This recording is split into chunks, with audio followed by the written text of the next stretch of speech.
اللہ تعالیٰ جب تہجد میں دعا قبول کرنے لگتا ہے تو کچھ خاص نشانیاں ظاہر ہونے لگتی ہیں۔ یاد رکھو، اللہ آپ کی دعا تہجد میں قبول کرنے والا ہوگا تو آپ کو محسوس ہوگا کہ آپ کا اللہ سے تعلق مضبوط ہو گیا ہے اور آپ کے حالات میں بہتری آنے لگتی ہے۔ تہجد کیا ہے؟ یہ وہ نماز ہے جو ہم پر فرض نہیں کی گئی، تو پھر اس کا اجر اتنا کیوں ہے؟ آپ نے کبھی یہ سوچا ہے؟ اس کا اجر اس لیے ہے کیونکہ اس کا پیغام نہیں آتا، اس کے لیے خود اٹھا جاتا ہے۔ آپ کے دل میں موجود تڑپ آپ کو اٹھاتی ہے، ایسی تڑپ جو گہری نیند سے اٹھا لاتی، جو ہمیں آدھی رات میں اپنے بستر پر سکون سے سونے نہیں دیتی۔ اور اس تڑپ کے ساتھ جب بندہ اپنے رب کے حضور اپنی پیشانی زمین پر رکھتا ہے تو اس کا وہ سجدہ اسے فرش سے عرش پر لے جاتا ہے۔ اس خدائے بزرگ و برتر کی رحمت اپنے بندے کو اپنے سائے میں لے لیتی ہے۔ بندہ اپنے رب کے سب سے قریب ہوتا ہے، اس وقت بندے کا بہایا ہوا ہر آنسو آنکھ سے بہتا ہے اور سکون دل میں اتار دیا جاتا ہے، ہر تکلیف ہوا میں کھوسی جاتی ہے۔ اس وقت رب اتنا قریب محسوس ہوتا ہے کہ لگتا ہے بس وہ ہمیں ہی سن رہا ہے۔ وہ ہمارے اندر ایک ایسا یقین پیدا کر دیتا ہے کہ اس نے ہماری مانگی ہر دعا کو قبول کر لیا ہے اور ہماری ہر خواہش کو صحیح وقت پر پورا کر دے گا۔ تہجد کا وقت خدا کی محبت کا عروج ہوتا ہے۔ تہجد بہت خاص ہوتی ہے، بہت خاص۔ تہجد اللہ کی طرف سے ہمارے لیے ایک ایسا بند دروازہ ہے جو صرف تہجد کی عبادت سے ہی کھلتا ہے۔ یہ دروازہ صرف ان لوگوں کے نصیب میں ہوتا ہے جو واقعی اللہ کے قریب ہوتے ہیں، اور سب سے بڑھ کر اللہ خود انہیں تہجد کی طرف لاتا ہے۔ رہتا تو وہ خدا ہر طرف ہے، پر تہجد میں خاص سیاہ کالی چادر کے پیچھے رات کی اندھیری میں صرف وہی لوگ اللہ کو دیکھ پاتے ہیں جس نے اللہ سے بے پناہ محبت کی ہو۔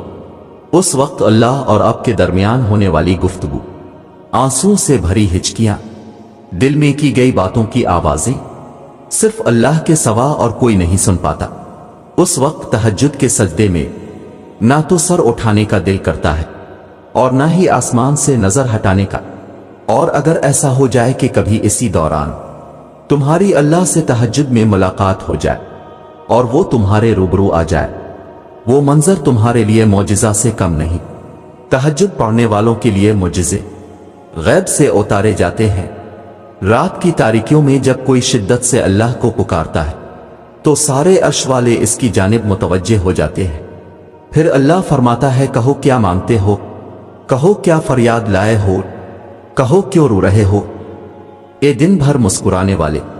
پھر جب تم اپنی عرضیاں اسے سناتے ہو اور اس کے روبرو سجدے میں گر جاتے ہو تو وہ حکم دیتا ہے ان دعاؤں کی قبولیت کا جن کے جواب تمہیں لگتا تھا کبھی نہیں آنے والے۔ پھر وہ تم سے کہتا ہے، لو بھر دیا دامن تمہارا، یقین کی جھولی پھیلانے والے، کن لکھ دیا گیا ہے۔ اب میں تمہارے نصیب میں مان گیا ہوں، میں مان گیا ہوں تم سے، مجھ کو منانے والے۔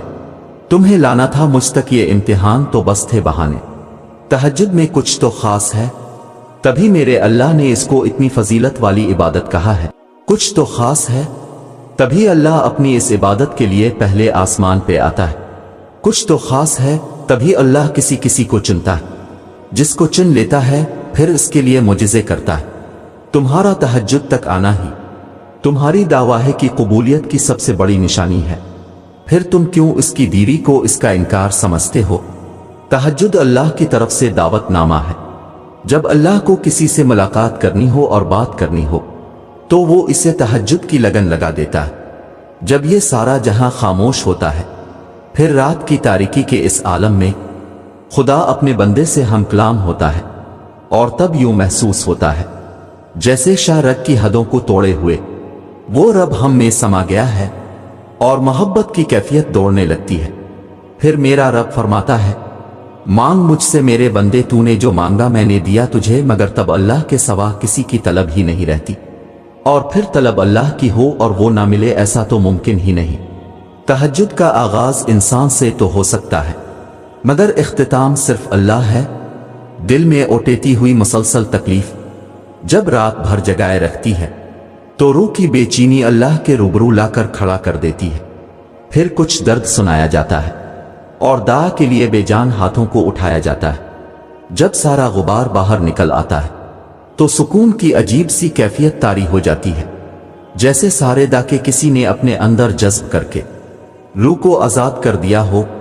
اللہ سے کی گئی وہ ایک ملاقات، وہ ایک گفتگو ساری الجھنیں سلجھا دیتی ہے۔ پھر مجازی ڈاکے نہیں بلکہ حقیقی محبت سونے نہیں دیتی، پھر رات کی نیند اچھی نہیں لگتی، پھر بس اللہ سے ملنے کی طلب رہتی ہے، پھر دنیا کی خواہشیں ختم ہو جاتی ہیں اور عرش والے کی لت لگ جاتی ہے۔